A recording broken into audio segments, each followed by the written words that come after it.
evening, Summoners. My name is Professor Malice, and I'm joined here by my co-caster, Caleb Payne. We are here for Titan Week 3 of the Divinity League. Coming in today is Monkey Tropics against Summit Esports for the competing matchup, best of 3, fearless, undaunted, and unstoppable. We are ready to go. Caleb, how are you feeling today?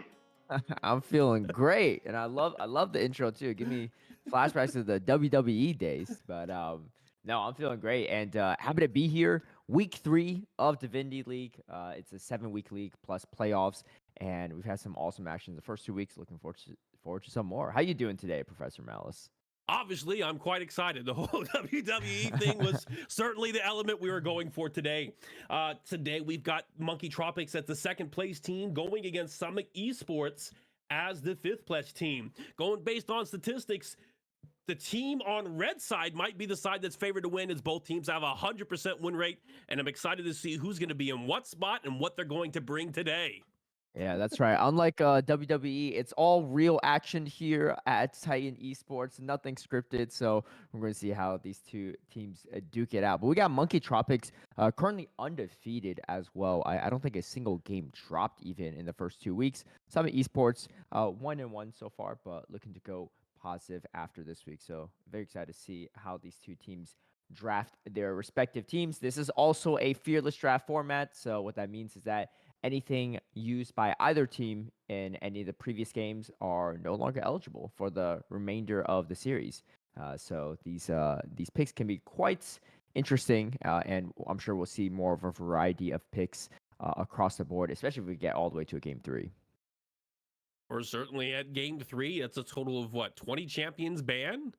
Actually 30, because you got the initial bans plus the 10 from the previous games, which can be a substantial wrench in the inner working mechanisms of any strategy that you can come up with, especially for teams in these elos who might not have prepared a wide roster compared to their more professional counterparts. So I'll be interested to see what type of weird, wacky counter picks or pocket picks we see come out through the series. Definitely. We have some stat lines from last week too, as we prepare for this upcoming draft.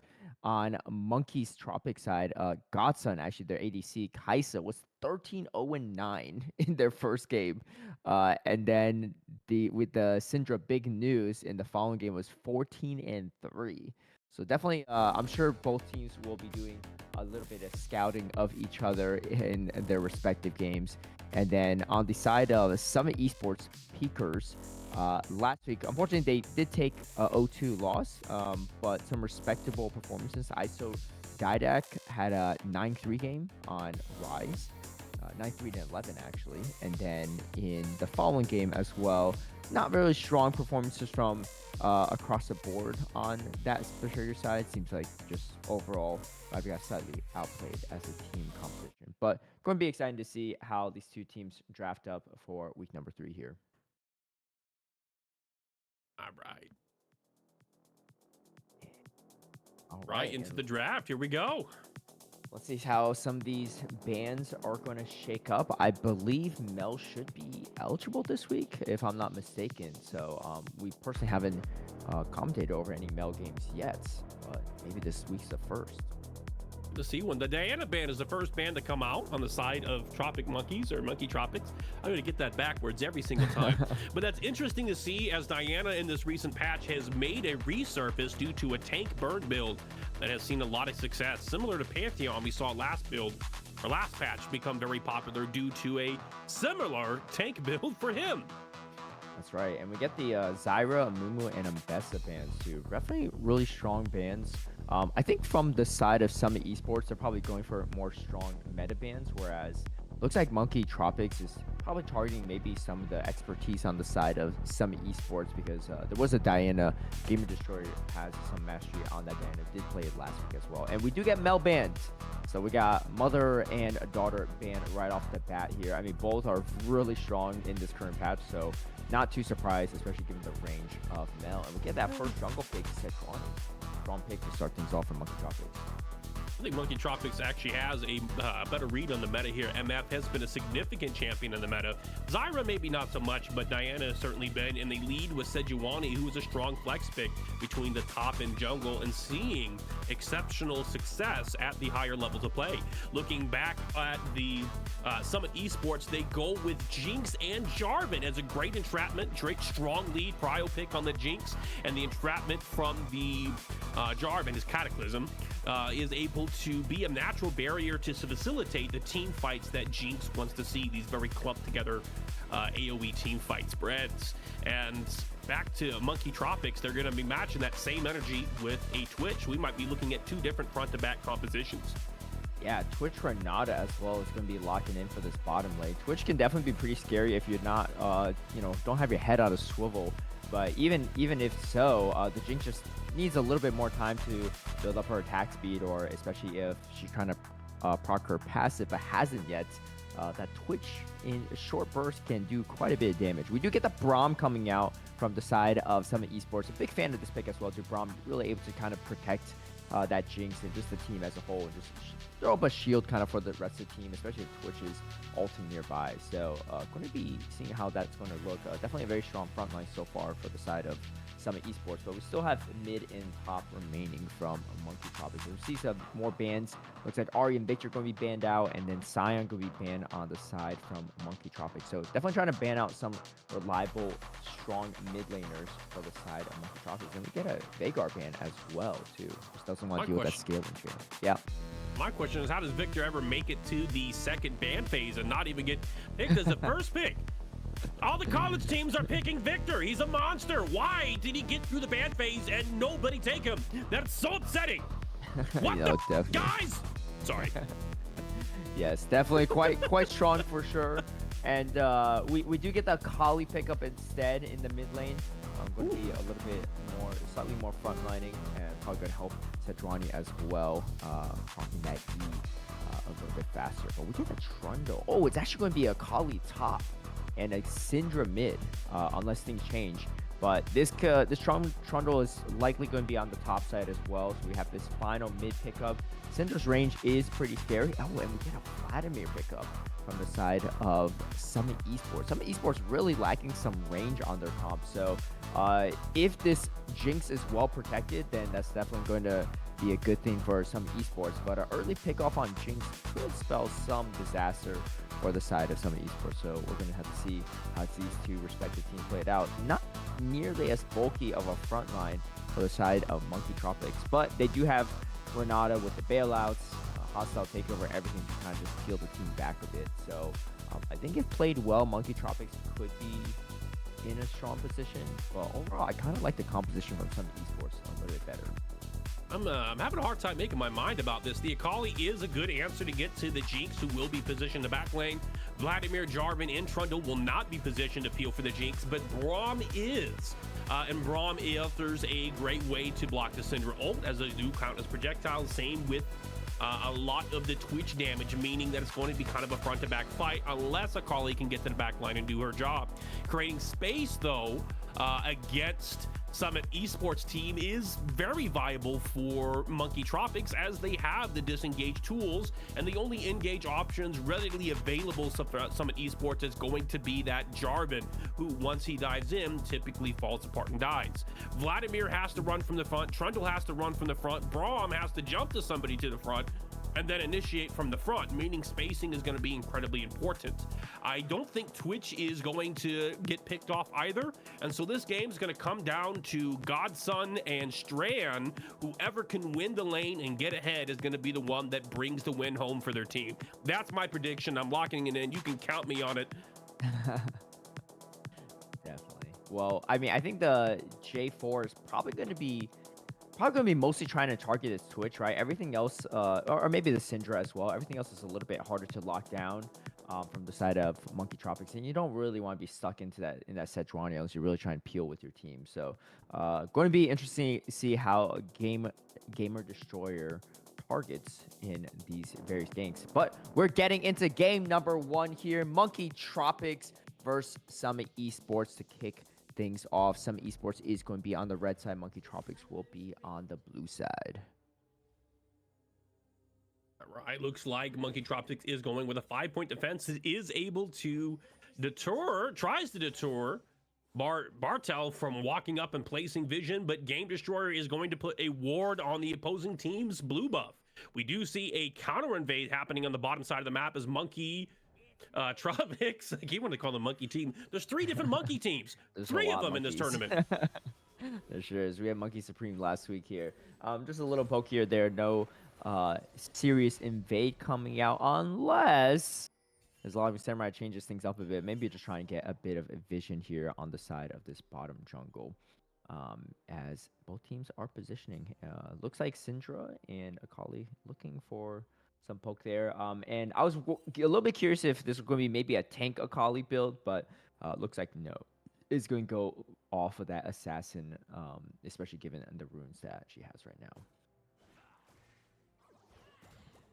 All right. Action starts out in the mid lane. We see some of the basic formulations of a trade between Syndra and the Vladimir. Syndra's goal is to hit him with the ability to build those stacks. She does have a minute advantage in her range when it comes to Vladimir, but it's not something that can't be played around. It's not like it's a range versus melee matchup. So it's going to be who can get the most successful trades off and who can leverage that into a winning condition for a gank at level 3 or level 4.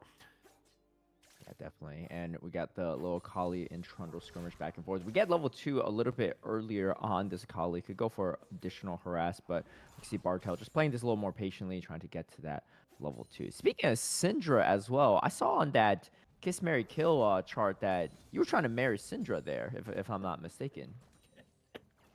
In the Lord's name, thick thighs save lives, and so I must say that I want to make Syndra my wife. No, I'll fight you all day, every day. Bring it on. Little known fact is I used to be a boxer because I used to adore Vi, and so Caitlyn I would kiss because it's like secondhand kissing Vi. I see. Well, no competition from me on Syndra, so you all can duke it out on that one. Caitlyn looked like the person that is worthy of a ring, a marriage right there. But you let us know what your thoughts are in Twitch chat on between Ashe, Caitlyn, and Syndra. Who are you picking here? But we got bot lane here, getting some vision in this tri-bush. Nothing too strange just yet. Looks like this double range bot lane is definitely going to be CSing quite comfortably, especially if they don't get picked off from this Braum combo. Looks like it's going to be a pretty safe lane. Meanwhile, we got a fight breaking out here. Trundle getting the stun here on Akali. Gets going to pick up that first blood as well. Definitely nice to see if you're on the side of Summit Esports. Getting this Trundle going is going to be a huge nuisance for the side of Monkey Tropics late game, especially if Trundle just constantly shoving down these objectives and towers. And keep an eye on the Jarvan here. He's almost done with his camps, meaning he's on dead time. He's going to be looking for action. No, he goes for a recall. There's not an opportunity mid, and bot lane seems to be too pushed up. And so he's going to take this and perhaps look on the top side of the map as his camps respawn. Sejuani has yet to recall, so she's off tempo. Jarvan is going to be the initial initiator. That's right. Akali back in lane 2, just trying to catch up a little bit on this gold difference. But the solo kill on top lane is definitely a great feeling, especially if you're on the side of the top side there. No summoners even burned as well for this Trundle too. So definitely going to be pretty strong here as he's going building up to that Triforce. All right, Syndra is in a favorable position right here. Replay coming up soon. Never mind. All right. So Syndra is looking for the, to land a stun here. She's able to get a stand combo. She will be able to kill the Vladimir as his health is quite low. And I think it's going to be at level 6. We're going to see the initiation. She'll drop the Q. She'll throw the Q as she lands the stun. She clicks the ult and boom! Kills goes over to Syndra. Right now, though, we are 5 minutes into the game, and the score is 0-1 in favor of Summit Esports. A goal differential of 300 would suggest that in terms of CS and other alternative forms of gold, they are only ahead by the differential of the kill itself. In fact, I might even say that Monkey Tropics is catching up in this regard because First Blood is worth 400 gold, and we can see that the differential is sitting between 300 to 400, meaning that Monkey Tropics might be finding ways to come back in terms of CS, camps, or maybe even tower plating. We see both junglers too, just prowling around looking for some meaningful ganks here. Let's see if they're able to get it. Now here we get that replay of that first blood. See how it all went down. Toronto definitely posturing for a more aggressive positioning. The Akali, though, getting pretty aggressive here, but unfortunately gets caught completely under the turret there. Kind of stuck right under there, and just the turret doing most of the damage for that Trundle. So definitely have to play a little bit more respectfully under that turret. Meanwhile, we get the first Drake, Ocean Drake, secured on the side of Monkey Tropics. That is a ridiculous team fight that we saw. Not team fight, but a ridiculous scrimmage that we saw in Akali. Akali thought she can get in, get out, trade some damage, and play very aggressively there. But she got frame locked by the Trundle pillar. She was unable to move. I don't know if that was by accident or by design. If it was by design, that player should probably be in the Master Leagues. I don't know what they're doing down here. That was a magnificent play, one that might only happen once. But you know what? Don't need it to happen again, because that is a kill and an opportunity to seize the game. And we take those. We take those every single time. Definitely. And we got 3 grubs going over to the side of Summit Esports as well, too, trying to even up the objectives here. As we know that they changed the feature strength a couple patches ago here. So it's first to 3 champion kills is actually going to score that warfare feature strength component, not just the first blood. So 2 more left to go for the side of Summit Esports. Meanwhile, we get an aggressive flash forward from this Braum. Can we pick off the Twitch is the question. No, does stand right behind the Renata. However, Godson's Twitch is quite chunked here too, so the wave state is looking pretty good for the side of the bot lane of Summit Esports here, as they're going to just kind of continue this freeze a bit and deny some experience and gold onto the side of Monkey Tropics. We are now almost 8 minutes in the game. The score is still 0-1, but a gold differential of now 900 gold is going to 800 gold. I stand corrected. Is going to be in favor of Summit Esports. They are slowly building an advantage. They are able to get those first grubs as spoken earlier. So if they can get 2 more kills and leverage those grubs to knock down the tower, they will be able to secure the feats of strength for game 1. Jarvan's moving into the river, looking to go ahead and take the scuttle to get vision control on the map. And Sejuani is forced to retreat back into her jungle, going for the red buff and looking for an opportunity to pivot. Yeah, overall, a fairly quiet game. I mean, definitely some kill attempts here or there, but not a lot of kills early on as we are heading into this 9-minute mark quite soon here. Both teams looking, but also playing on the slightly safer side, which is probably for the best as well, outside that one Akali kill attempt here. But we got Isodatic pushing in an entire wave here, trying to start whittle down some of this turret. Might be looking for a rotation here. Unsure at the moment. We got the Akali still pushing pretty aggressively into his Trundle. Actually has a level advantage despite losing that first blood. A very interesting, quiet game, as you stated. Indeed, both these teams have an average kill per minute of 0.8 or 0.7, meaning that for every 3 minutes of the game, we can expect at least 2 kills, but we're now 9 minutes of the game with still only 1 kill on the map. Gamer Destroyer is looking to position for a gank. He goes with the engage, about to drop his own Cataclysm, goes down on the Twitch. Braum jumps on the Twitch, Jinx knocks him out, and he is out of here! And we get the kill going over to the Braum. Maybe not the best target for that gold, but still shutting down that Twitch, putting him out of lane, definitely would be a good spot. Meanwhile, we got a skirmish continuing going for Akali, chucking a bit away on this Trundle. Trundle playing with some respect here too, knowing how fast that this Akali can burst him down. But let's take a look at replay here on this bottom side as well. We got Coach Silent K on Sejuani actually recalling right before this fight breaks through.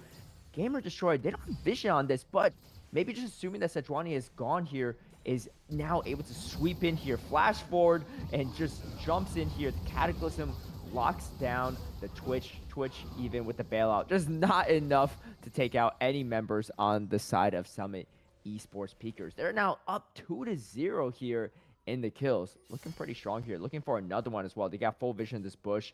I don't know if Monkey Tropics is going to snuff this out or not, but if they don't, Godson could be going down in back-to-back kills there, which would not be a great time.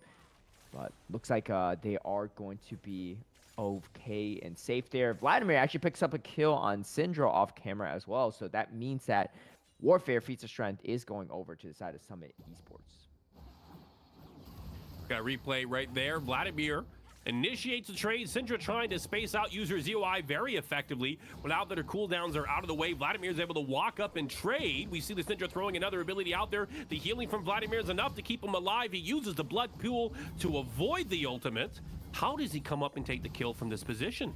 That's a great question. I mean, it looking quite low too. Syndra has a bit of mana as well, but this was somehow a solo kill from Isodactic. Let's see how he is able to position here as he's sweeping in for the kill. Actually, the flash forward from Big News on Syndra. Vladimir quite low here, but just goes for a tower dive and secures the kill on Syndra. Oh, that's so big, honestly, for the side of Summit Esports, but also for that Vladimir, because now Syndra also is down the flash on top of dying there. Right, and it looks like there's a few more kills as well too. Akali does go down, or Akali does take out J4 on this top side, I believe. However, is going to have to recall here as this Trundle is going to continue shoving down on this top side. Another play goes over to Isodactic on this Vladimir. Is going to mostly get out here for safety. Braum is nearby in case he does get into a bit of trouble. Both supports roaming over into this middle side here as the next set of grubs is spawning. Looks like Summit Esports looks to secure this as fast as possible. 6 grubs over to the side of a Jinx and a Trundle. That's kind of scary. It's definitely going to be a adverse position to try to come back from. Now, they were able to steal one of the grubs from the first one, and so we do see only 3 grubs going on to Summit this time for a grand total of 5, meaning that, well, Summit Esports still needs to take 2 other objectives to get the full feat of strength, the one that comes from taking out 3 different objectives. We do see Tropic Monkeys, or Monkey Tropics, sorry, about to take the dragon. They do take the dragon. Sejuani goes in and is stuck up against the wall. Doesn't have relief. Jarvan takes advantage of this. Braum gets it off. She cataclysms. Jinx is about to get the kill. Gets the reset. They're now swooping over to Syndra. Syndra gets hit by the Braum. Braum's stun goes off. Syndra goes down. 2 kills goes to Summit Esports. Oh, boy. Yeah, the 2-for-1 trade definitely pretty good for the side of Summit Esports. Things are looking really good for them overall. No kills over to the side of Jinx, but 3 assists as well. Just adding on to some of that slight gold advantage over that Twitch, but just not having to find the position it wanted for that fight. We do get the heart seal completed on the side of Sejuani there, so finally going to get that first item up. But you see Strand really poking away here. We got another top lane brawl. Bertel on that Trundle trying to steal some of that life back from the Atalzi Akali here. And we're going to take a quick replay look at that fight at Drake. Infernal Drake here. Coach Silent K kind of pinned against a wall here. Positioning just a little bit precarious, even if does secure that Cloud Drake. But unfortunately, Hostile Takeover doesn't get a ton off here. Isodactic avoiding some of that damage. And I don't think Flash was up for the Sejuani. Is stuck in the pit here. Bailout's not going to be enough. And Big News trying to be a team player, help out. Unfortunately, does also go down to Gamer Destroyer. Double kill for the side of J4. You know, I missed something the first time around watching that fight. Twitch was on the flank utilizing his ult and does get a kill on the Vladimir. So it's a 1-2 trade, but they also get the dragon for it, which is favorable for Monkey Tropics. This game is now almost 15 minutes in. We're at 14:30. The score is 2-5 in favor of Summit Esports. Summit Esports does have 5 grubs, but Monkey Tropics has 2 dragons. And as this is a game that will likely go to late game, both teams have an average game length of 31 to 32 minutes. That dragon is going to absolutely be a win condition for this game. So Summit Esports will have to find a way to deny the dragons to prevent them from getting the dragon soul, and Monkey Tropics is going to be looking to get the last 2 dragons to enable that soul. We know it won't be Ocean. We know it won't be the Cloud Drake, meaning it could be the Infernal or the Earth Drake. Yeah, and we get the solo kill here as well from the side of the Akali. Altazi here securing that 1v1 kill. I mean, Bertel is quite annoying pushing in the wave and trying to take out that turret, but you have to respect the Akali burst damage here. Meanwhile, we get the flash forward from the Syndra. Big News. Can Big News secure the kill, or will Isodactic get out of here again? Big News does take that solo kill too. Sejuani, Coach Silent K was there for the backup. Meanwhile, another fight comes through. Cataclysm comes onto the Renata. Renata does flash out, gets a hostile takeover, does start chunking down the Braum. Jinx still quite healthy. Gamer Destroyer full health as well, but Coach Silent K is sweeping in here. We get a teleport from the Akali as well, looking for blood. Not able to find it just yet. Gamer Destroyer is taking the scenic route, trying to escape from this. Let's see if he's able to pull off or not. Still full health. Trying to see if there's any additional vision here. Maybe going for the execute here. Game Destroyer trying to deny some of this experience, some of this gold over to the side of Monkey Tropics. Quite low though, but the ultimate from Sejuani is going to secure some damage and going to feed that kill over to Big News. Big News loving that sequence. And he almost made a break for it, almost got away. But if he ran towards the Nexus, he might have had something different to say. That would have been two tower shooting and trying to knock him out. But he has been knocked out. Of that, there is no doubt. We're now at 16 minutes, 30 seconds, 16:30. Score is 5-5, finally tied up with a goal differential of only being 300 in favor of Summit Esports. We do see Monkey Tropics utilizing the death timer of the Jarvan to go ahead and attack that Rift Herald, hoping to take this window and elevate the game state and finally perhaps take the lead in this game. Yeah, so they actually got first turret on the side of Monkey Tropics, and they have one epic monster objective trying to secure, and Bartel trying to seal it. Unfortunately, not able to. That's going to be Feast of Strength, I believe, going over to the side of the Monkey Tropics. Trundle does go down as well. The skirmish continues, seeing if they can secure a kill onto the Kali. Quite low. Braum as well staying in front. Gets the shutdown onto the side of J4, going for some more, but the blast cone is going to get Coach Silent K to safety. However, Big News called out a little bit. The Syndra was putting in a lot of damage, but now is caught between a rock and a cataclysm as Gamer Destroy is going to slowly take down Big News. Unfortunately, bailout not enough. Islamic Samurai can he survive 2? No, goes down as well. So 1 kill turns into 3 onto the side of Summit Esports Peakers, and they're going to get some much needed kills for sure. Meanwhile, the whole time Godson was farming up on this bottom side, has a slight CS lead over Strand. However, looking to secure their first Drake on the side of Summit Esports. They don't want to be on Soul Point just yet. They're chasing down Godson as well. Gamer Destroyers all over this Twitch. Let's see if Twitch can get to safety or not. Silent Coach K is coming from behind. Does land the Glacial Prism on top of Strand. Strand now gets some peel from Trundle. Trundle's chasing down Coach Silent K as well. This fight's going on forever here, and Coach Silent K trying to buy some space for Twitch, not quite able to get there. Akali's coming in though. Health bars are low. This is what Akali loves to see. Can you get some executes here? It is so low on the J4. J4 finally goes down as well. Trundle is here, and he loves this 1v1. Hostile takeover hits absolutely no one. Islamic Samurai just respawned and looks like might be going down yet again. We get a double kill over to the Trundle on the side of Summit Esports. And I don't know when this fight is going to stop. I feel like you've been fighting ever since that Rift Herald. But it looks like things are calming down just a bit.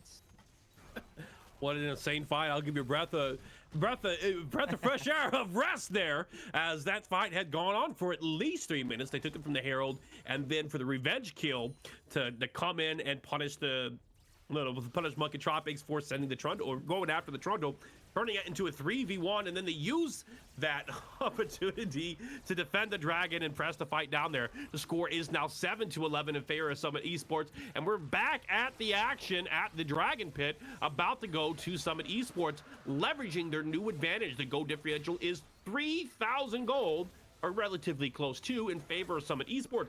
For context, that's the equivalent of 10 kills, meaning that there is 6 kills worth of gold that Summit Esports has that is not represented on the scoreboard. If we had to turn that into a KDA, it would mean it would be 7-17 to better explain the difference in positions that these teams have. That's right. Looks like Summit Esports is finally going to secure that Drake that they started about like 5 minutes ago. But they are going to get the first Drake to name, definitely denying the almost soul point there for the side of Monkey Tropics. Meanwhile, Monkey Tropics is going to summon that Rift Herald. Shelly going to do a sizable amount of damage to this mid turret. I think it's actually going to go down right away. And we see the Glacial Prism land on top of the Jinx. Strand goes down right away. Godson picks up the kill, and Godson's continuing to do even further damage. Beartail and the Trundle is coming in, though, and he is shredding through the Sedrani health bar. The tank goes down. The Rift Arrow is still there. We get the knock-up on top of the Braum. Twitch almost able to pick up the kill, but not quite. Isodactic is going so aggressively deep here. Does take down and shut down the Twitch. That's a huge pickup kill. I thought that was actually a little bit too aggressive, but no, actually picks up the double as well onto the side of the Vladimir. Islamic Samurai just has to run at this point too. No one else really nearby that can assist him. Big News is going to pick up some health bars off of this turret here. I don't believe not able enough to take it out quite yet. You gotta be kind of careful because Trundle chasing you down is not a fun time, and there is no turret on this bottom tier 1 area for the side of Monkey Tropics. So definitely gonna have to be a little bit scared of this Trundle, as looks like Big News is gonna back off a bit. We get this real replay here. Really great Glacial Prism from the side of Coach Silent K, just neutralizing Strand right away. Strand literally did absolutely probably no damage in that entire fight. Meanwhile, we got the Twitch just continuing to kill people from the backside. Gets J4 as well. But the reinforcements from Beartail and this Trundle, as well as the Vladimir, was huge here to turn this fight back around a bit. Otherwise, that probably would have been a second turret going over the side of Monkey Tropics right then and there. It was definitely a fight that I thought was settled. I thought that Monkey Tropics had this with the Twitch. A substantial amount of damage came out of that. I didn't think Trunkle was going to be able to reach him, but the flank from Vladimir shows I underestimated Vladimir's strength, and perhaps Monkey Tropics did too. And this game can go any direction. It can go to anybody. Yeah, speaking of going any direction here, here's another team fight breaking out as well. Coach Silent K kind of by himself at the moment. Akali does TP in, but gets instantly blown up here, not before taking out Strando. That's a big pickup. However, Godson and the Twitch does go down, so both ADCs now too. So some of this damage going to be slowly trickling through a bit. We get the aggressive 4 from Isodactic, and Gamer Destroyer on that J4 secures another kill. That's 4 kills going over to the side of Summit Esports. And the Syndra just going to have to back off at this point in time here too. But let's see how this fight broke out. Right, looks like Raw misses a Q. Yeah, misses the Q. Both teams positioning for this Otacon, but the hostile takeover does hit most of the members outside of some esports. Unfortunately, not a lot of damage coming through though. You see the Kali come in here, has the eye set on Strand, and this Jinx does take him down before Akali goes down herself, but probably still a decent trade at the moment. Godson actually goes down as well, almost gets the bailout to come through, but not quite. And we got more fights breaking down onto that bottom side here. And speaking of fights, looks like Big News is kind of caught in a really awkward position. All 4 members of Summit Esports is going to take down Syndra, and Vladimir is going to secure that kill as well. This Vladimir is 7-2-4 now. Definitely one of the most fed members, if not the most fed member, I believe, on the side of Summit Esports. And a fed Vlad is not fun to play into. I will argue that Vlad is probably a contestant for the MVP for this match. I don't know if you saw in that last team fight, but his position, his strength, separated the entirety of Monkey Tropics, forcing 3 of them to back off of the Twitch, leaving Twitch exposed, leaving them to win in a 4-2 trade in favor of Summit Esports. Yeah, Big News getting picked off right off the bat there too was probably not ideal for the side of Monkey Tropics. Monkey Tropics going to do what they can to defend here, but this is voracious Otacon as well, so you know the side of some esports going to get aggressive with it. And speaking of aggression, here comes Gamer Destroyer trying to take down Godson in the Twitch, and Godson goes down yet again. We got J4 recalling all the way back to base, but the rest of the side of Summit Esports is going to continue pounding down onto this middle turret inhibitor. We got recalls there, or resets here for the Braum and Jinx as well. However, you got Trundle, you got Vladimir still pushing. They're going to grab that first inhibitor here at the 24-minute mark. And look at that gold differential too. Almost 7K difference already going over to some side of Summit Esports.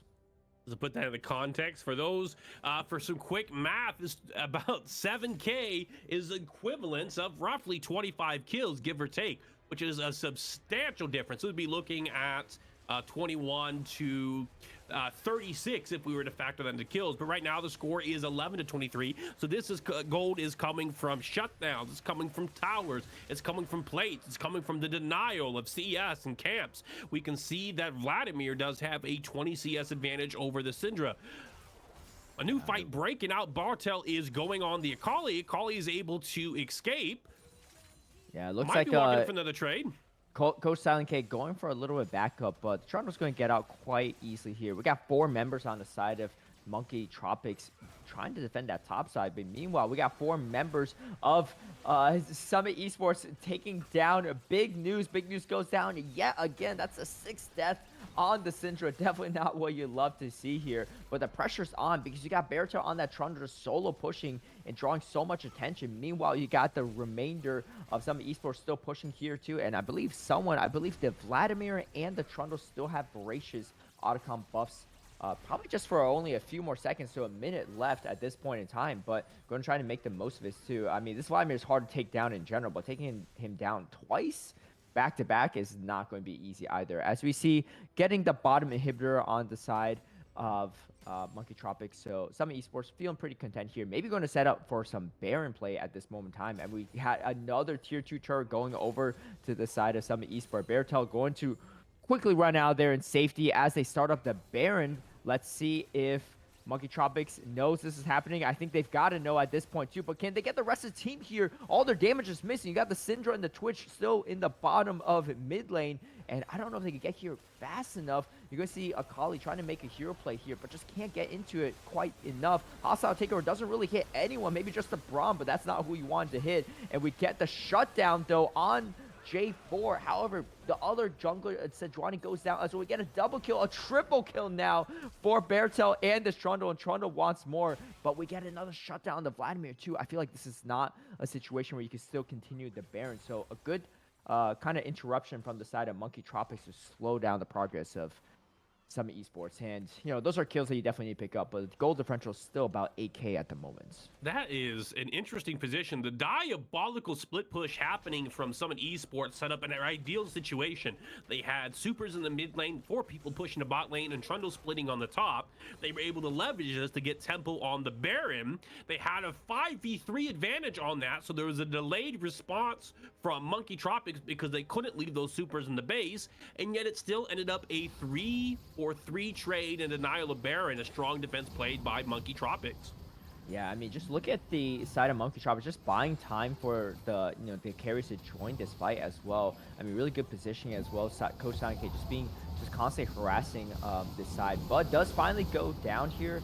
Glacial Prison does land, but doesn't really get too much value. But the rest of Monkey Tropics is able to do quite a bit of damage, and taking out that J4 is huge. Especially as you can see that 2 of the members of Monkey Tropics is still able to survive. So just not really having that guaranteed smite for Baron for that fight. But looks like both teams are positioned yet again in this top jungle side, trying to get positioning for that Baron. They know if they get Baron, it's going to be in a good spot. Look at Beartail's position though. This Trundle is going to potentially even backdoor at this point, or not even backdoor, but just push this bottom wave out and get that Nexus. Meanwhile, the fight is breaking down here on the blue buff side of Monkey Tropics, and looks like Altazi and the Kali has to match this Trundle. You do not want to lose a game like this, as I'm sure many people have experienced before. But here the chase is on. Strand is going to land the zap here onto the Sejuani to slow her down, and Islamic Samurai does go down quite early here. Beartail takes out the Akali as 1-1v1. They have to retreat. They have no turrets left in front of the Nexus, but they can't even get back to the Nexus. Coach Silent K does go down, and we got Beartail cleaning it up here in the base. Takes down the Nexus as well. 9-3 on the Trundle, 10-3 on the Vladimir. Huge, strong team effort from the side of Summit Esports, and they take their first win against Monkey Tropics, who was previously undefeated, not a single game dropped. But a huge team performance from the side of Summit Esports is going to notch their first victory and the first loss for Monkey Tropics this season. Well played by Summit Esports. They came in as the underdog. They're the lower rated team, and through the rating system that Titan used, they do have a lower game score or rating of about 42, 2 points less than what we see from Monkey Tropics. Additionally, Monkey Tropics was able to 2-0 sweep the very team that Summit Esports lost to. And yet here we are, Summit Esports taking that first game 30-14. Phenomenal play. Definitely. I mean, look at the damage as well, too. It wasn't even the story about the ADCs. It was really the mid laners here, especially Vladimir as well. I saw Didak just putting so much work with that Vladimir and just kind of min-maxing to perfection, right? Like so many fights where it looked like Didak was in a tough position, but just using Vladimir's skills to evade some of that damage, get the lifesteal needed, and just kind of burst down the remainder champions of Monkey Tropics. Monkey Tropics definitely gonna have to go back to the drawing board a little bit here, but luckily it is Fearless, so you're not gonna have to deal with Beartail in that Trundle again, which of course, anytime you face an enemy Trundle, especially in that top lane position, you know that they're going to be split pushing, and it's going to be kind of a pain for your team if you don't keep your eyes on them throughout. I mean, it can go either way. It's a bit interesting to say they don't have to worry about the Vladimir, who's a very niche pick. And so this could be in favor of Monkey Tropics going into game 2. But as far as the Trundle, there are other champions who can do the same job as him. Tryndamere is one that's seeing some success right now. Jax is another who's been pretty prevalent. And we might even see like a Fiora or a Aurelia, although Aurelia prefers to be more of a team fighter than a split pusher. She could play in either direction. And so if they like split putting champions, I think we might see more of the same from Bartel when they're on red side. An interesting statistic to point out, by the way, is that Summit Esports only has a 33% win rate on blue side, but 100% win rate on red side. And having been red that game, they were able to maintain that win rate. However, now that they're being moved to blue, which is the position that they have lost most of their games in before, we might end up seeing them, we might see game 2 going to Monkey Tropics if the statistics rings true. Boy, I can't speak today. I feel like I just got hit by Cho'Gath silence. No, it's okay. There was a lot of action in that game too. So, that's interesting for sure, right? Most teams typically preferring the blue side as well, and has the win rate to match. But looks like some esports likes to play hard mode on that red side. So we're gonna see how they make the adjustments as well. I mean, Monkey Tropics, I'm surprised they didn't go with a Kaisa pick at any point in time in that draft as well. To maybe not finding the comp they really want, Kaisa in, right? You don't really want to, jump in and ult in front of a Trundle and stuff like that, or a J4. But the Kaisa definitely looked really strong for Godson in last week's series. So curious to see if they decide to pick that up for game number 2. But this is a best of 3 series, so they are in a must-need win situation, Monkey Tropics, if they want to continue their hopes of remaining undefeated in the Divinity League. But we'll kind of see how they go. Summit Esports look real strong throughout. Overall, I thought that their draft looked pretty strong as well. Monkey Tropics definitely try to be a little bit spicy, I think, picking maybe not so much a traditional top laner in the Kali.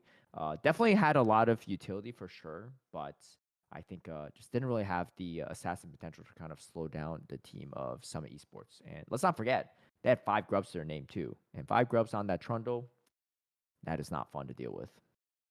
I agree. It came down to draft and in some elements. They had some decent ideas, but not enough outs to deal with what Summit Esports had. The game was largely contested. The fights had a lot of different upsets. There were moments where we thought one team won and then boom, even trade or favorable defense or even a winning trade for the opposing team. And so game 2 is not going to be one-sided. As long as they keep their wits about them, identify what didn't work in the draft, where they didn't have synergies, what outs they needed, and prepare accordingly. If I can do a segment real quick, I'm gonna call it Moment of Motivation. We're gonna make this a thing, chat. Please endorse me on this one. For Monkey Tropics.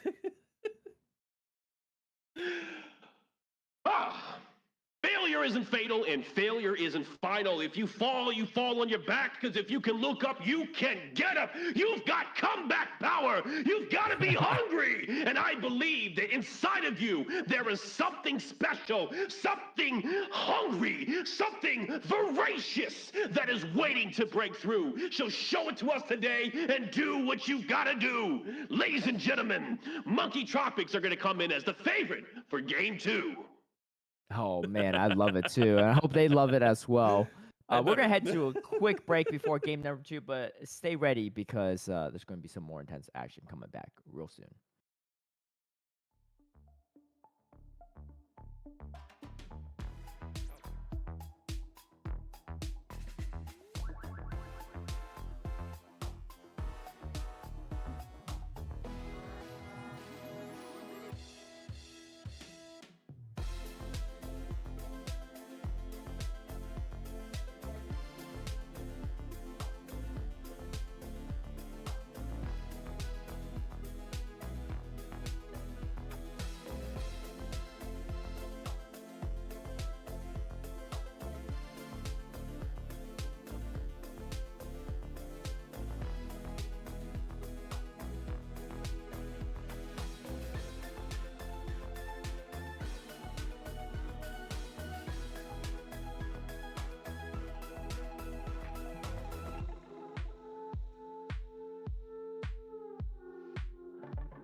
You do like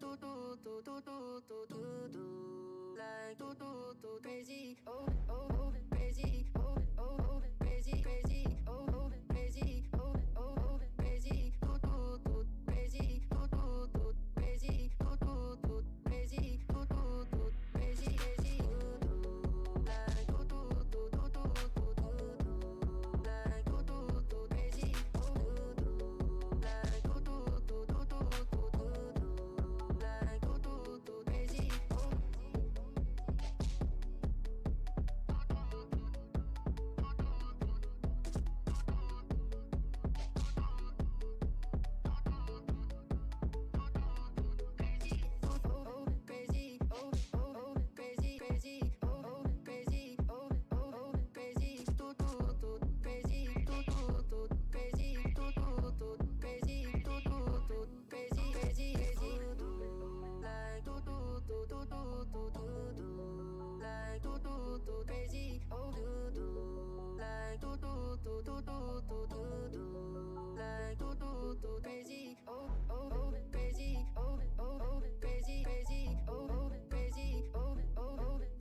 Welcome back, everyone, to Titan Esports. We're here with Divinity League, week number 3.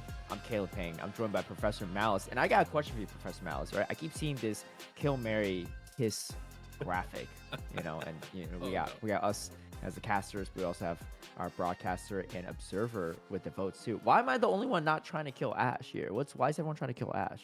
I don't understand that. I think we got tired of smashing that Ash and passing that Ash, and so it's time to kill that Ash.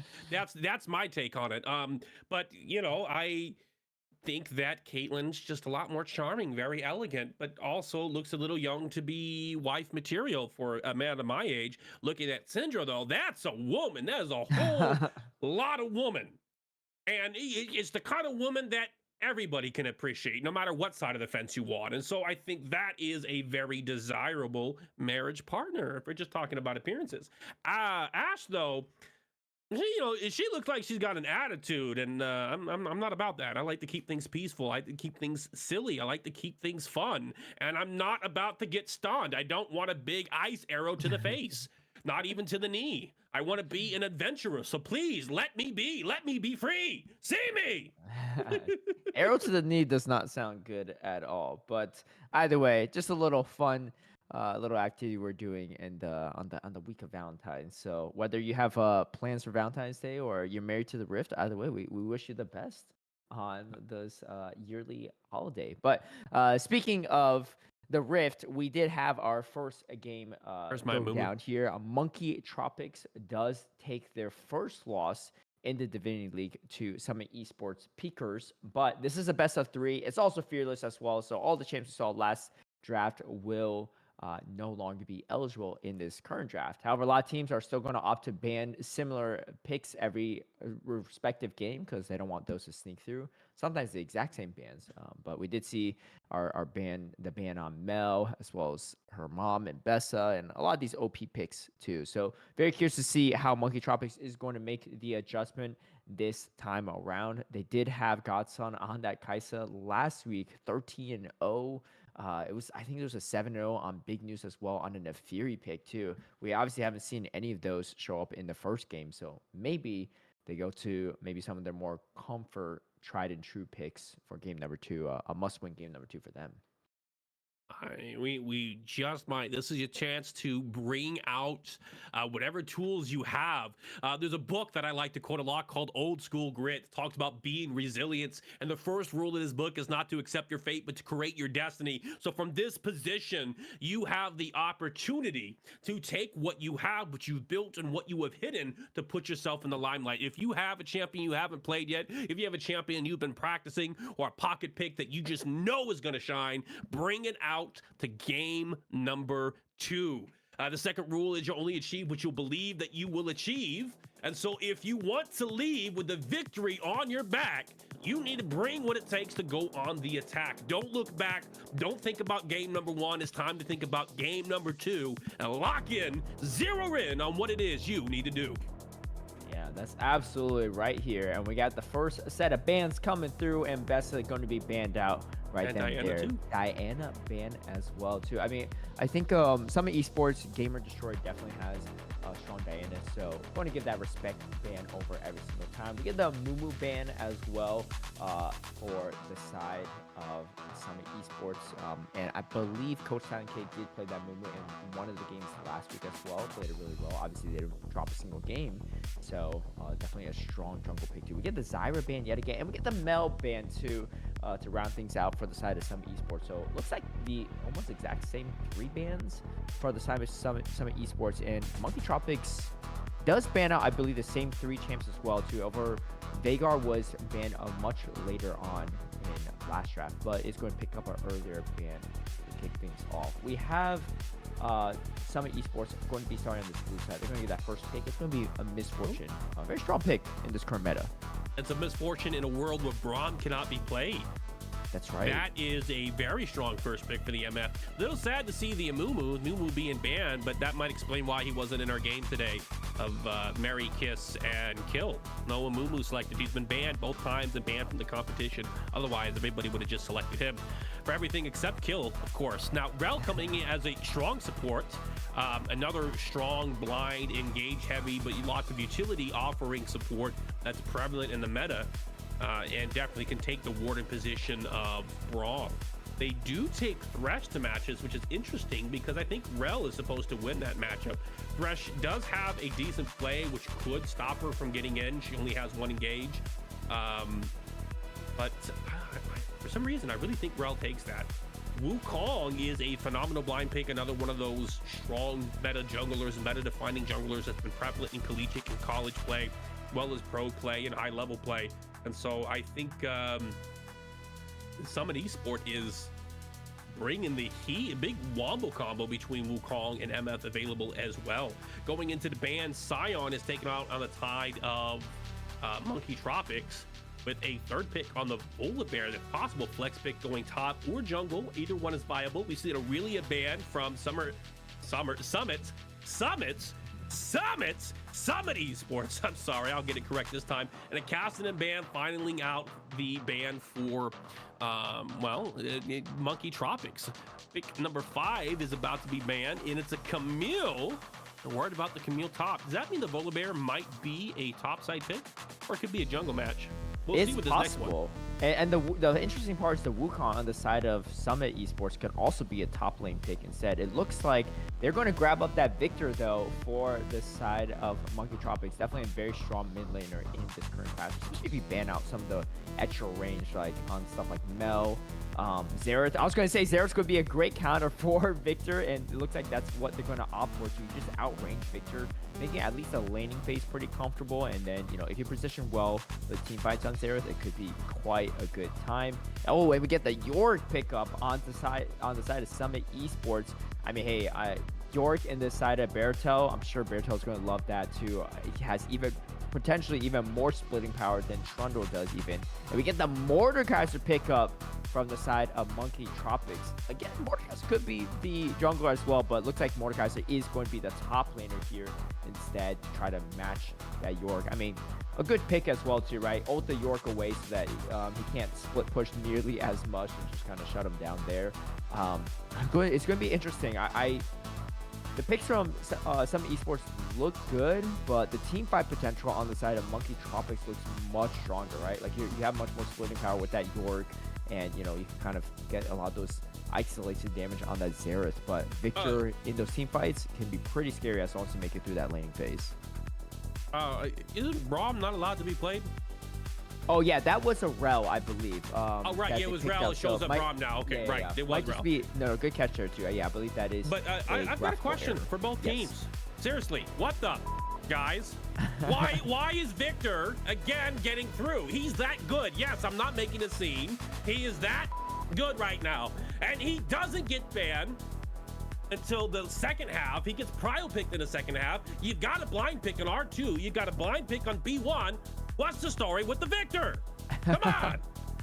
I mean, I will say, as someone, as a person that does play mid lane a decent amount, the Xerath versus Victor matchup is quite favorable for Xerath. So I think they're like thinking, you know what, we'll just pick Xerath if they do pick up the Victor in mid. However, like I said, the late game could be a different story too. But if Isodactic knows what he's doing, has played this matchup before, it should be quite the favorable early game for them. And honestly, their comp in general is pretty strong early game for the most part outside that York. So they're definitely going to try to capitalize on top of the advantages they have. But overall, I kind of like the draft from Monkey Tropics. We're just going to have to see if they can make it through that early phase or not. But the Felios late game, super strong too as well. I mean, if you don't get caught in that bullet time, that's a lot of the damage negated already right then and there. I definitely like the Monkey Tropics composition a lot better. If you haven't heard from my outcries about the Victor, but all jokes aside, Summer Esports not to be laughed off or to be dismissed. Xerath is a great response to Victor. He has the range advantage. Victor doesn't have a way to force those kills, and so the lane advantage will go to Xerath. Late game impact, I strongly say Victor has the potential to do significantly more, especially when paired with the Rel. But you know, Thresh can always be a flay or a disengage option to fumble some of those fights, and so it can go either way. All right, well, let's go into our second game of this best of 3. Summit Esports already has game 1 to their name. They're just looking for one more pickup.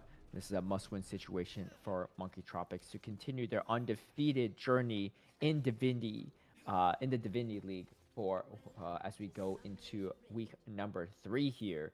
And you can see positioning on the side of some esports. Definitely going to be a little bit more on this top side here too. Getting pretty aggressive. Let's see if they can push out Big News or not. Big News does have that really nice range though on the Ray and is going to push things off a bit. Meanwhile, we have aggressive positioning from Monkey Tropics as well too. They are way past the tri-bush now, just hovering over this red buff as well. Let's see what happens here. Xerath is going to start poking around a bit too. Looks like Xerath did start off with that W, so it doesn't have quite the range, but does have some of that slow damage. And looks like everyone's going to just respect each other and go back to the jungle and start happily farming. As we get to this pause here, I did get some interesting stats from the production team. Rel does win the matchup against Thresh 51% into 48.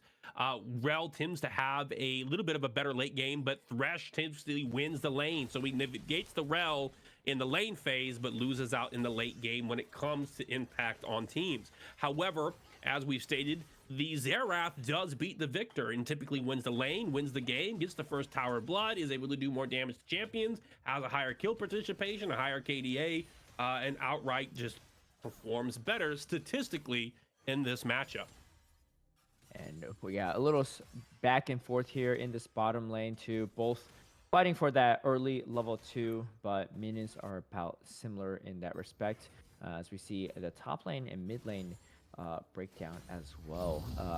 Both teams just playing a little bit more defensively for the time being, just trying to grab their CS here. I mean, Misfortune in lane, very, very strong. Pretty straightforward as well, too. As long as you don't get caught out. We get a flash hook forward from the side of Brissy, and is going to chunk down this Rel. Almost gets the kill, but not quite there yet. And they actually get quite chunked in the process, too. Islamic Samurai is going to make it out to safety.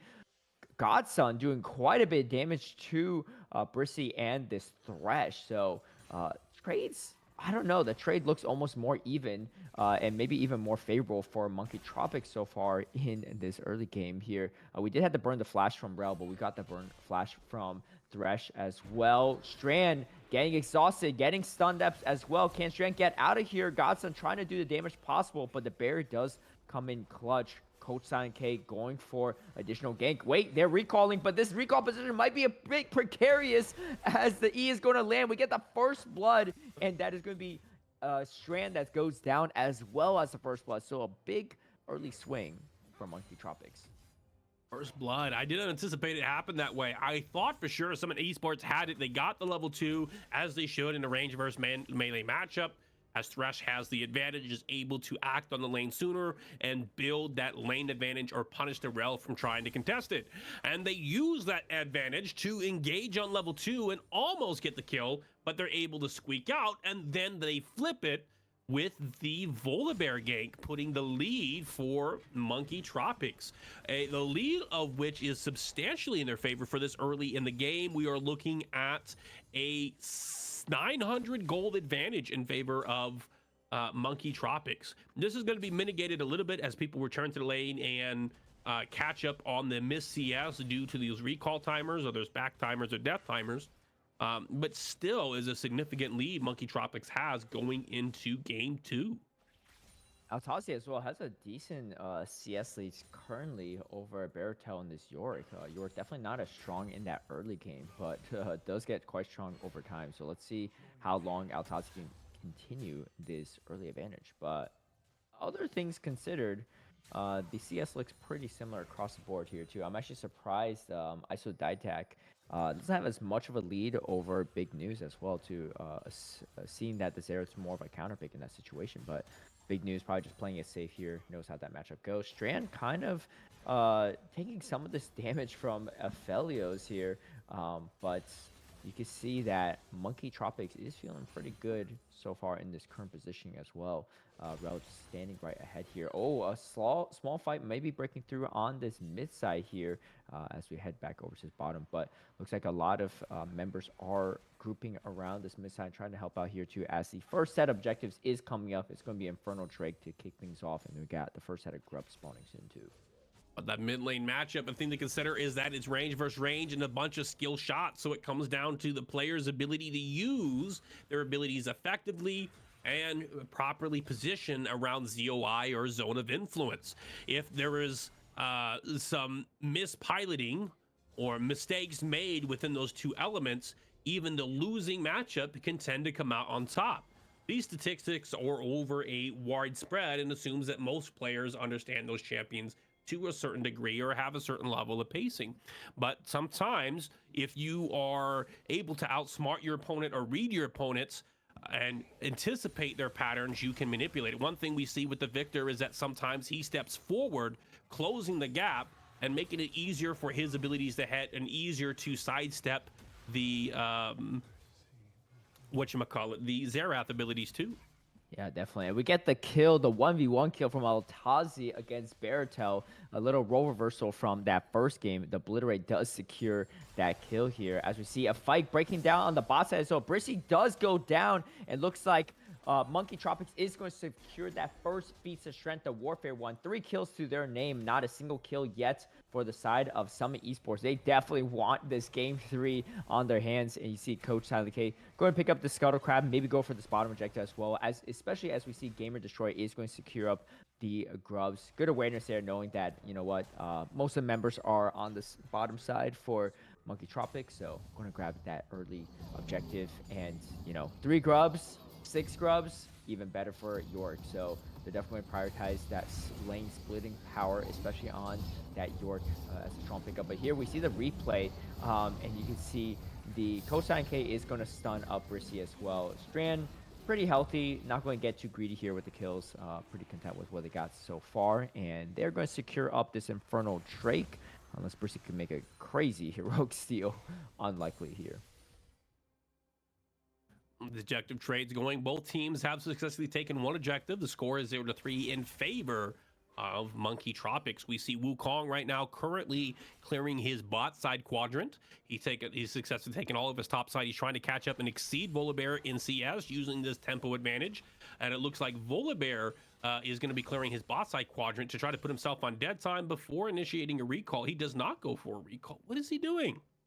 He is going back. Is he looking for an invade or a gank?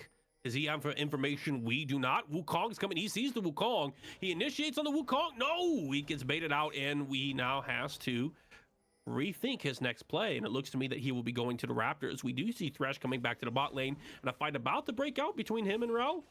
All right, Nope, and Rel is trying able to dip out. yeah, trying to avoid some of that too. Doesn't want to get caught between the Thresh and the turret as well. So looks like Islamic Samurai is going to get to safety. Looking for that initial gank, but good swivel from Brissy to rotate back over to support Strand on that misfortune. We get the stun come through from Isodidac, but unfortunately probably not enough cooldowns here. Coach Silent K looking for a potential gank here. Does come in, catches Isodidac, flashes in here and stuns up. Isodidac just barely gets out, but not quite enough. Big news, and the ultimate is going to secure a kill here. First kill going over to Big News in this mid lane matchup here. Brissy looking for a potential hook, but I don't think he realizes there is a ward sitting right on top of his face here. So you can see Monkey Tropics is going to play this a little bit on the safer side here. Brissy just being patient and saying, hey, why are you not walking up just yet? Beartail is going to continue to build up some of these ghouls here. But things are still looking pretty good for the side of Monkey Tropics. About 2k gold lead, 4 kills to 0, 1-1 on the objectives. But again, I think their team composition as well overall looks much stronger in that late game team fight potential. All right. Coach Silent did a short tour of the opposing team's jungle. He's now going to clear his own, starting in his red buff and clearing that topside quadrant. Looking back at the bot lane, Game Destroyer is looking for a flank angle, but it seems to me that Monkey Tropics is aware of his presence, forcing the Monkey to either reposition or to go somewhere else. But he's waiting in that tri-bush. He's now looking to invade, and I think he's going to successfully find that there are 3 camps waiting for him. No! He leaves!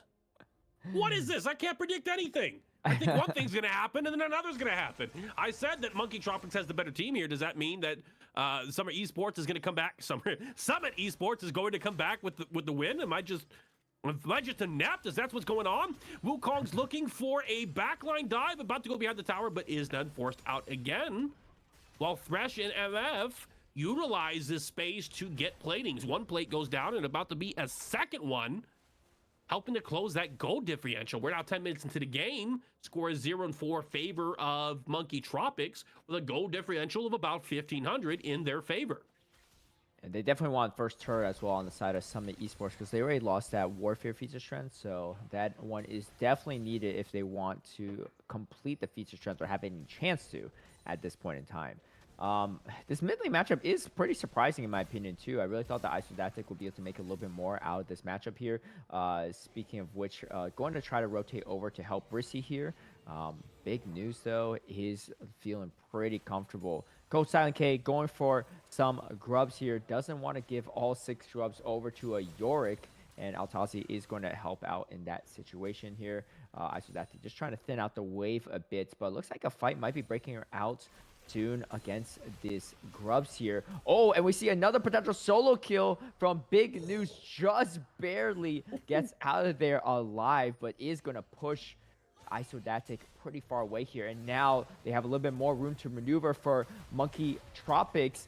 The Stormbringer is going to come through, and they're going to stun up just a clone of Wukong for now. Game destroyed, though. It has to flash out there, and Coach Silent K trying to see what they can do, and Isodatic just surviving with so little health, so little mana. Meanwhile, another fight breaking through here. Altazi is going to get the Death Grasp here, and Bertel, Maiden goes down, and maybe Obliterate is going to be enough. No, not quite. Doesn't want to get too greedy here under the turret, which I think is a good call overall. Strand and Godson, ADC's just duking out bits.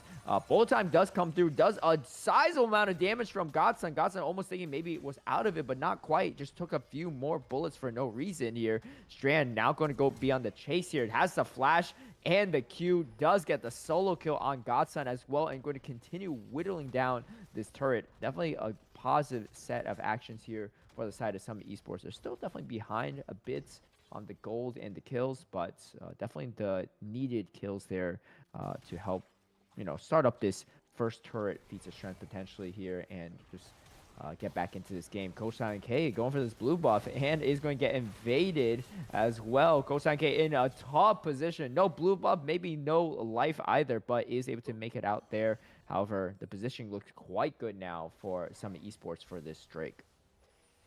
I think I figured it out. I think I've done the math. But before I get into that, Shred, I just want to say thank you, because leave it to the holiday, the Valentine's Day stream to be the one that's filled with teases. Everybody keeps getting out just by the skin of the cheese, just barely getting out. We're now 13 minutes into a game with 2 teams that are typically having 2 kills every 3 minutes, but we're 13 minutes in and only 5 kills are in the board total. We are not seeing enough action, and everybody's getting out, and I don't know what's happening other than, they're being a tease. Strand is able to get that kill. Team fights breaking out. We do see the Wukong initiating and about to take Big News out. Big News goes down. Xerath uses the ult and is trying to poke away the Volibear. Volibear is able to escape once again, so the score is 2-4, still in favor of Monkey Tropics. But we do see Summit Esports leveraging this one team fight to secure the second Drake. This is going to give them 5% slow resist and out of combat movement speed for the remainder of the game. Something I noticed really that some esports did really well last game even is that their macro and rotating to these team fights has been pretty on point. even though they are behind in this early game there too, but I think these maybe about the back-to-back sequences and maybe the past 5 minutes or so, they're able to really just things together again, because just getting the positioning they need to be at these objectives. Meanwhile, we have Altazi still doing pretty good in this 1v1 in this top lane, but the problem is Altazi kind of has to stay up here the entire time so that York doesn't get too much value, just continues pushing down these turrets. So because of that, even though Altazi's pretty fed and pretty strong, just doesn't really have the ability to easily rotate and help with any of these objectives or team fights. Teleport is also down for the Mordekaiser as well, so making it even harder here.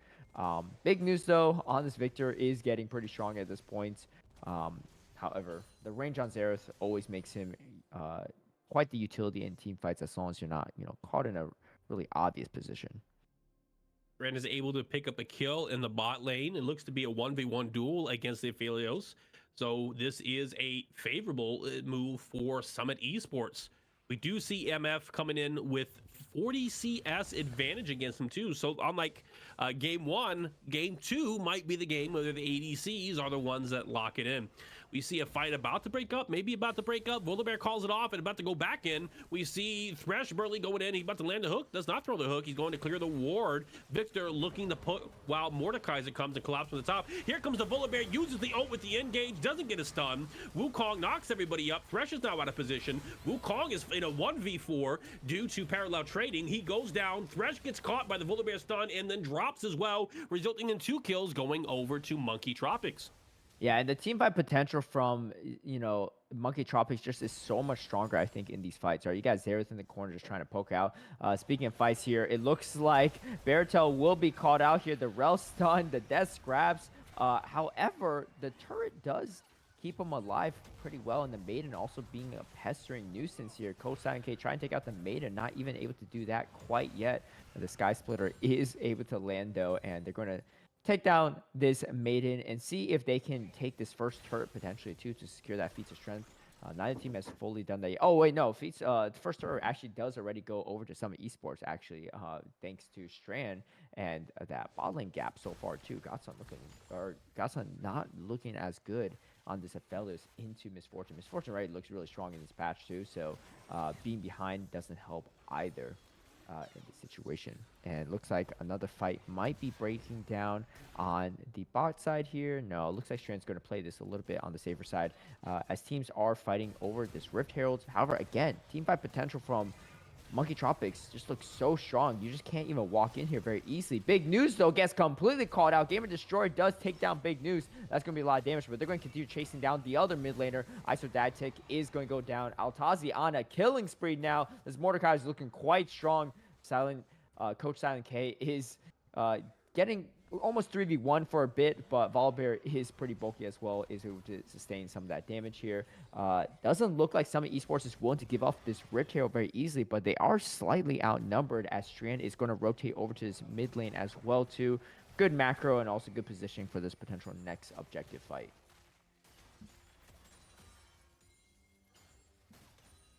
We see a bit of a tango as Volibear looks, and Wukong initiates it, knocks him up with the ult. Thresh gives him with a play away. MF gets the kill. Rel, Islamic Samurai is trying to get away. He's not able to get away. Armor gets shred, and Isodactic has slain Islamic Samurai. We now go to the top lane up here with Altazi, thank you. I need to bail on that one as he corners the Yorick, but has a awkward positioning here where he might get pinched by Summit Esports, and he decides to back off, rightfully so, with Summit Esports defeating the Rift Herald, giving them the objective-based feat. Oh, and Altazi gets completely called out here too. Bold to even kind of stay around this area, because all 5 members of Summit Esports was right there when the Rift Herald comes up. And this is where the pushing power of York gets even more annoying, because you got a Rift Herald as well. Oh, and actually doesn't even take out, it doesn't even have to expend any of his health on that first turret. So going for number 2 here, and you just don't really have anyone to really match this. So you can see that the side of Monkey Tropics is not even near this area too. They're just going to give it up and go for the Drake instead, but I don't know when. They got to start rotating here soon. This is going to be a third turret that's going to go down on the top side here for them. And they might lose an inhibitor as well before even the 20-minute mark, 19 minutes in. And they're losing this top inhibitor. What can Altazi do? Altazi's strong, but not that strong. And the rest of the team is, from some esports, is going to back off here. We're getting a ton of out there. 3 turrets, inhibitor, no one even dying for the cause. Really fantastic for them. Oh man, that's what we call a tempo swing. The game has just gone over in favor of Summit's Esports. Oh my god. All right. We got big Oh. news as well, taking down a turret to kind of even up the gold just a bit, but the gold difference between these two teams is pretty much only 100 at this point too, so very minimal gold difference here.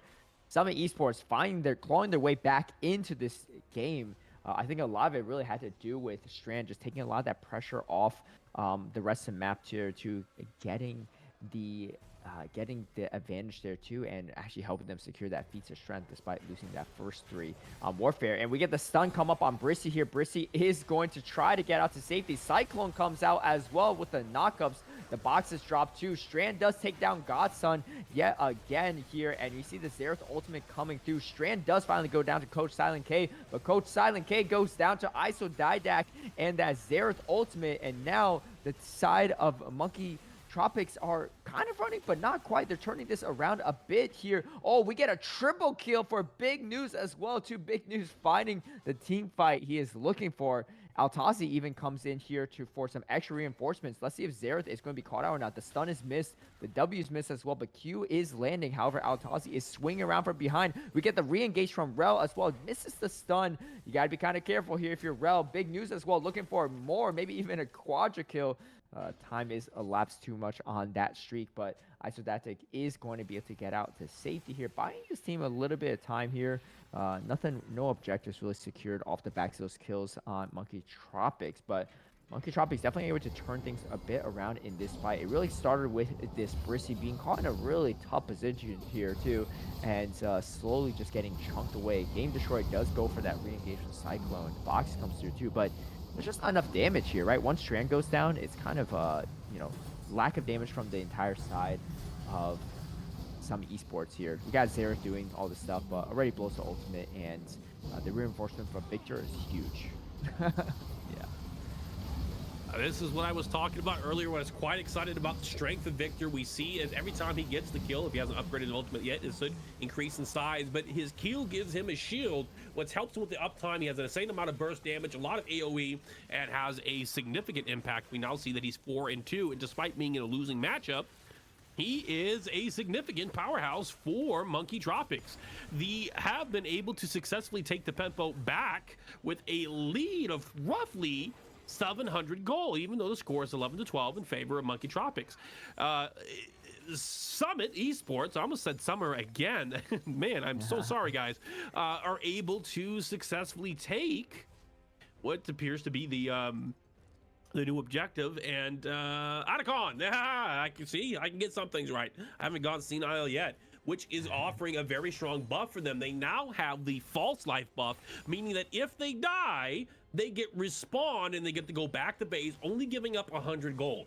This is a free blast to pay as aggressively as possible. If you get 1 kill, it's the same as losing 3 of your own. If you get a tower, you've already equated to the value of an ace, and so you can elevate the game state very aggressively here without giving up too much gold for making a mistake. And we do see that Summit Esports, holy smokes, team, is leveraging this very aggressively to take 1 tower and go down for another. A fight coming up with Strand about to get Coach Silent K, slows him down, gets some chip damage. Silent K is about to get away, uses the blast cone to escape, and uses his ult.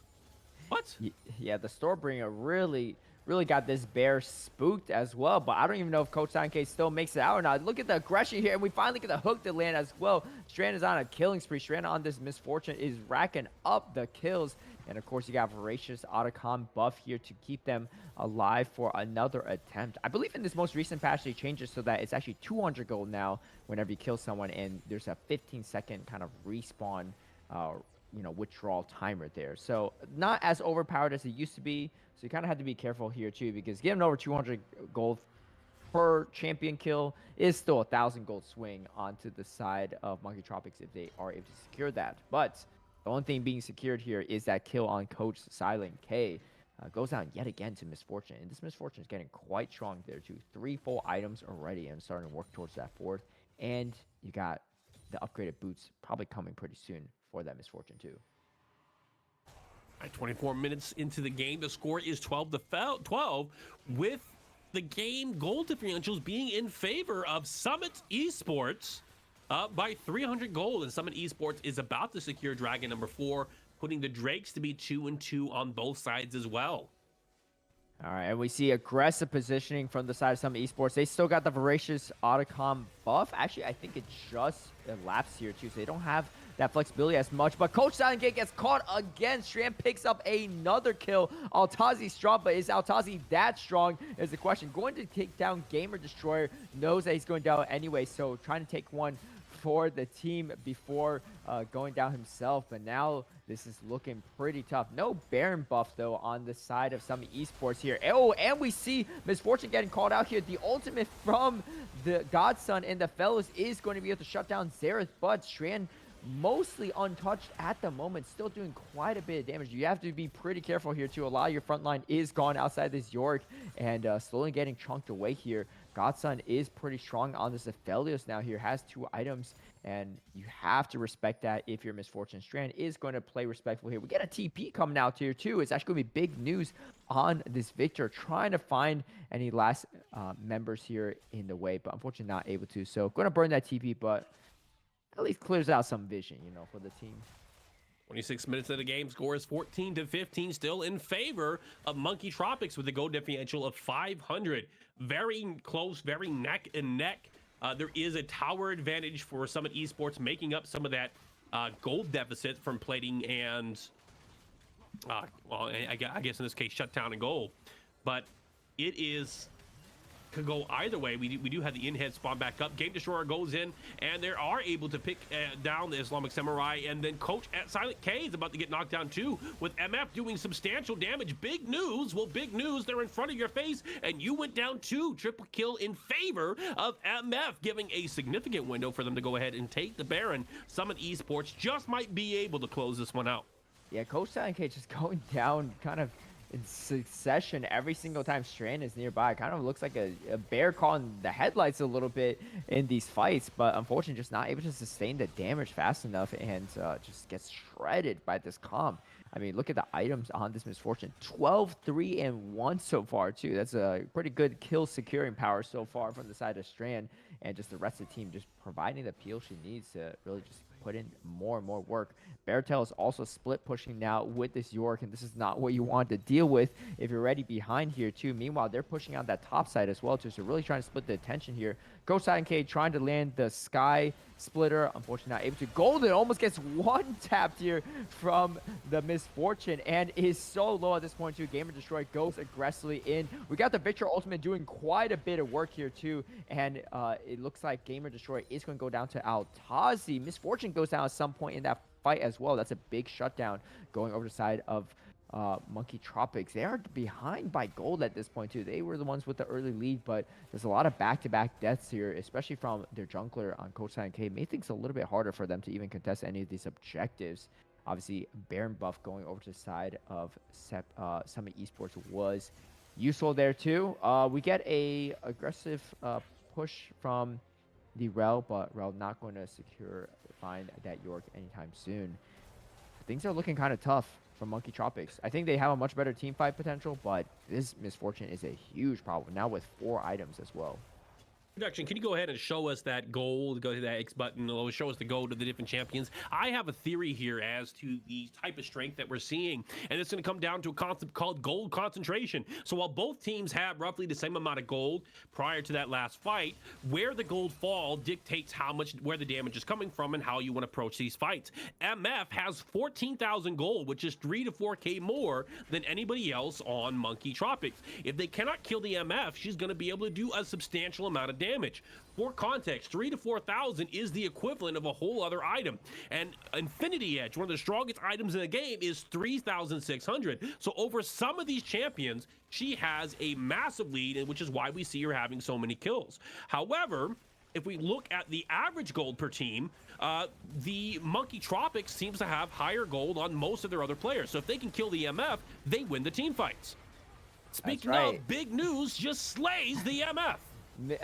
MF does go down, and now the chase is on. Coach Silent K trying to get the Thundering Smash here is going to land the Sky Splitter instead onto the Wukong. Now Brissy is caught in a tough position, but they decide not to chase down the Threshers, probably for the best here too. Not going to be easy target takedown. They're going to try to secure up this Drake instead. This is Hextech Drake, so definitely going to be a good one to get Soul on if they can't get to that point. Ooh, I like this play from Summit Esports. They know they're going for the Drake, so they're saying, you know what? We still have Baron buffs. We still got York as well in the Maiden. Let's push down middle as much as we can. MF is still dead, though. Let's see if they're able to get out of this safely or not. They get that first inhibitor turret. And looks like ISO Didac is going to be able to get to safety for now. You got Gamer Destroyer trying to take out this top inhibitor, but might come at a cost here too. Doesn't know if it's worth it at this point in time. Big News just running down this Wukong. I don't know. You got to be kind of safe here too. You don't want to be in melee range. Gamer Destroyer recognizing that is going to go down as well no matter what. So trying to get some last minute damage and maybe stall out some of the members on the side of Monkey Tropics as this Maiden is getting a little bit of value in the middle side here.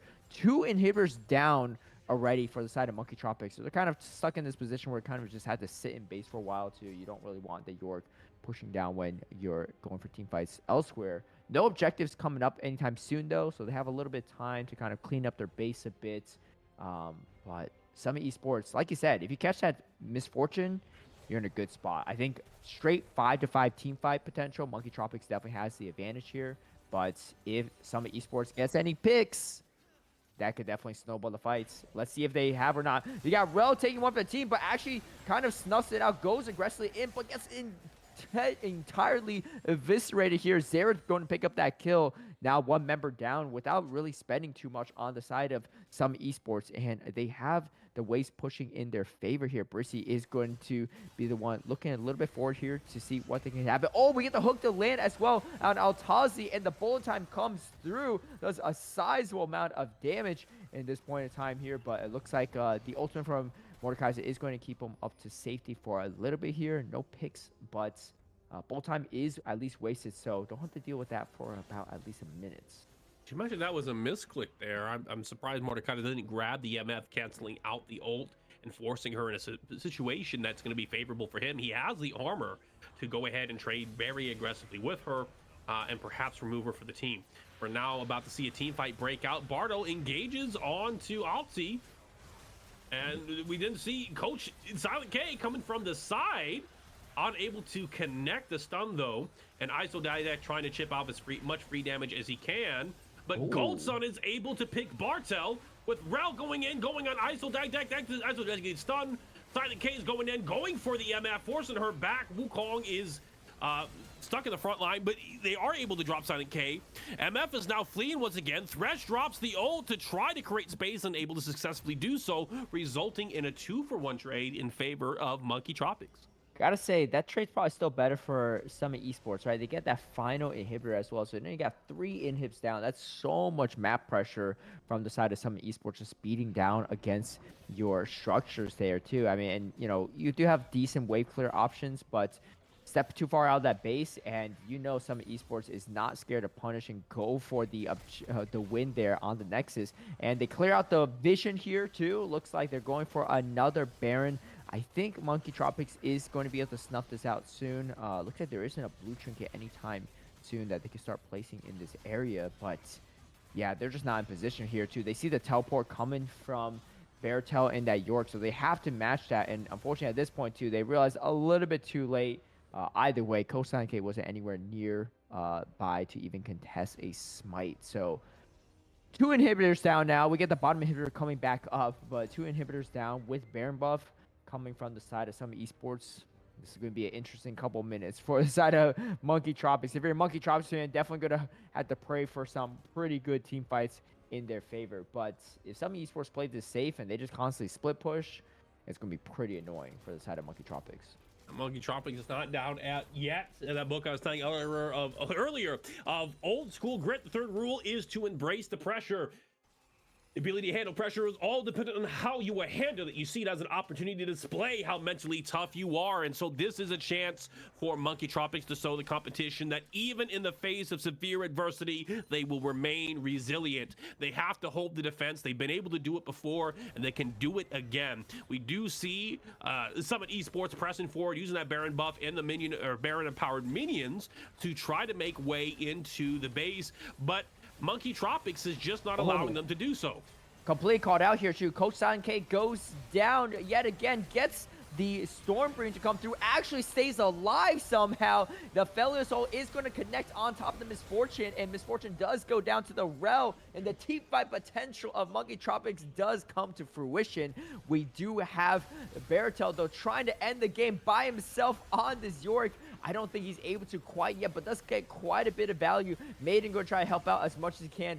Not quite able to do it. We get an ace going over the side of Monkey Tropics. They do lose the bottom inhibitor too, and they lose at least one next turn. Do they lose another one? I think they do. They don't have the wave clear fast enough. They get both Nexus turrets here. That's a ton of value still for the side of Summit Esports. And at this point too, they're just going to constantly push for the objectives now. Godson knows that no Smite here able to contest is going to completely shred this Drake here, and that's going to be Hextech Soul go over the side of Monkey Tropics, making their team fight potential even stronger. But the problem is, look at their base. It's just completely eviscerated at this point. You know, I actually think it was worth it because they are able to get 5 kills as a substantial amount of gold. And we do see that Monkey Tropics is up in gold for the first time in probably like 10 minutes, something like that. While they did lose an inhib, their mid inhib is back up, meaning that it's not going to spawn double super minions. The inhibitor towers do regenerate now, and through the window of winning that team fight, they were able to get that Dragon Soul. This means that if they can maintain their base for 5 more minutes and protect those inhibitors, they will be able to press for Elder Drake and possibly cause an upset from this seemingly impossible situation. And it looks like they're trying to get in some vision here too. Both teams posturing for a fight, but the blue trinket is going to spot out, I believe, Coach Silent K, unless it was a blue trinket from their end. I don't think so. But yeah, I mean, honestly, that whole fight was kind of wild. I thought Coach Silent K was completely done for, and it's going to be swing in terms of Summit Esports favor, but surviving just enough and buying the team enough time to do some damage to that backline was what started that off so well. But that was a 4v5 as well, because Baratel was pushing on the bottom side. Now there's only one inhibitor up at this point in time. We get the Xerath ultimate coming through really chunky way. Big news, and Big News gets completely taken down from the Misfortune. Stormbringer is going to come down, but Misfortune going to flash out of that. This is spelling disaster here for Monkey Tropics so far. Altazi is going to do what he can. Death Scraps is going to get some of the members on type of Summit Esports, but there's not enough damage quite yet here. Godson is still alive. Yeah, but this is looking tough there too. All 5 members of Summit Esports is alive, and they have waves pushing in with the Mega Minions as well. Xerath constantly poking some of this damage. Godson doing what he can to clear these waves as soon as possible. The hook is a little wide, but the ghouls are starting to land and annoy the heck out of Altazi as they're going to continue to try to push all these waves. There's still about 15 seconds left on Big News and Silent K, but Thresh goes down. Godson able to take it down. Altazi goes down. Godson goes down as well. This is probably game at this point too. 3 members on the side of Summit Esports is going to just quickly take out this Nexus, but actually one of the inhibitors, I believe, I don't even know what's going on here right now. The Nexus looks like you can barely even see the health bar here as well. The towers are coming back up. Coming in clutch. What the is that? Big News is coming back in to bring the news of the world, trying to knock back Summit Esports. That both towers are now up. They're not able to get in. Coach S is here going for the defense. We see that. Oh, and then Coach goes in, lands the stun. We see a tower slam the Yorick. We then see Xerath go down. Wukong is trying to destroy it, but Big News has news for you. It's going to be enough. Is it going to be enough? No! And Wukong is able to clutch the Nexus with the series going to Summit Esports. Can I get an amen and a goddamn? Past last couple of minutes was pretty wild here too. Sometimes the Nexus turrets when they respawn, kind of hard to see too, especially once they get taken out there too. It looked like they're still hanging around there, but was able to stop some of that damage. Going to that Nexus for a brief moment in time. Gamer Destroyer though, clutching it out for his team as well. And just look at the damage graphs as well. Misfortune putting in work. Godson was able to get some of that damage back up as well too. Victor also looking really strong in these team fights. But Summit Esports able to pull off the upset against Monkey Tropics there, giving them back-to-back losses. Their first losses in the Divinity League, but also first series loss for sure as well. So one less team that is undefeated in this Divinity League. This is a 7-week season. We are on week 3, and we're inching our way towards the playoffs.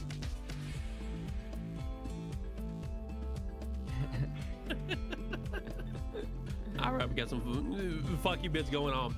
But 5th place team, they got to be moving up to 3rd or 4th after this game. They just knocked down the 2nd place team in the league right now. And, some of those ratings are preliminary because there are a lot of matches that haven't happened. Things like this can upset. And so you don't want to tie your identity to those placements. But what Summer Esports has shown us today is that they are in the conversation. They are not to be discounted. And that one setback is a setup for a comeback. A failure is not a defining trait. You can always come back and come back stronger. And that's what they did today. A 2-0 series that many of us didn't see coming, at least according to the data sheet. But damn, that was quite the series. For sure, definitely. I mean, and Monkey Tropics definitely put up quite a bit of fight in that second game too. Definitely, their composition looked great, and the Victor wasn't really slowed down by that Xerath counterpick at any way, shape, or form. But just Stram on that Misfortune. I mean, Stram was playing well last game too, but Stram on that Misfortune just really putting up the damage for the team. And it looked like Summit Esports had a way to kind of give that Misfortune peel all the way throughout. Even Xerath put up quite a bit of damage. I felt like Xerath was kind of hard to slot into that composition, but giving that AP damage necessary for the team really helped secure it. And, they were just on point with the objectives and team fights. I feel like, they lost their jungler. They're, what, we're just going to get the inhibitors instead. We're not even going to try to contest it. And, even when they lose the 4v5 fight, they got the York at least shoving down these turrets, grabbing both the bottom inhibitor and both Nexus turrets. Kind of wild stuff. But Beartail on that top lane York as well. And even last game, who was he playing last game? He was playing he's playing the Trundle as well. A lot of splitting power, really giving space for the rest of the team. It was a magnificent match. The damage from the mid lane of Monkey Tropics is comparable to Steran's damage as an ATC. And interesting enough, the mid laner Xerath has a comparable amount of damage to the ADC on Monkey Tropics. It was really about, can you get the right target at the right time? And we saw Monkey Tropics put up a phenomenal defense several times in a row. When you thought the base would be taken, it was not. And even at the end, we almost saw an amazing upset with the towers responding. Unfortunately, though, that Wukong's heal from Sundered, I think it's called Sundered Sky, the item, gave him a substantial heal buff, as well as using the clone to bait out some of the skill shots, allowed Wukong to survive long enough to take out that Nexus. It was a very, very clutch fight, very clutch moment, very intense. And I think I broke character a few times there, but it was just that impressive. It was something that is probably the highlight of the entire league. Are going to be moments like that. I don't know how many more of those we'll get. Both teams should be excessively proud of that match. Well, we got a lot of weeks left in the Divinity League, so hopefully a lot more hype matches just like that one. Summit Esports is going to take the win, moving their record to 2-1. Monkey Tropics does drop their first loss of the season, but they are also at 2-1 as well. I don't know if we have a graphic of this or not, but we do have a quick reminder for those that are big fans of Titan Esports and what we do over here. We do have some apparel on the site, so definitely take a look to see if there's anything that's fitting to your lead.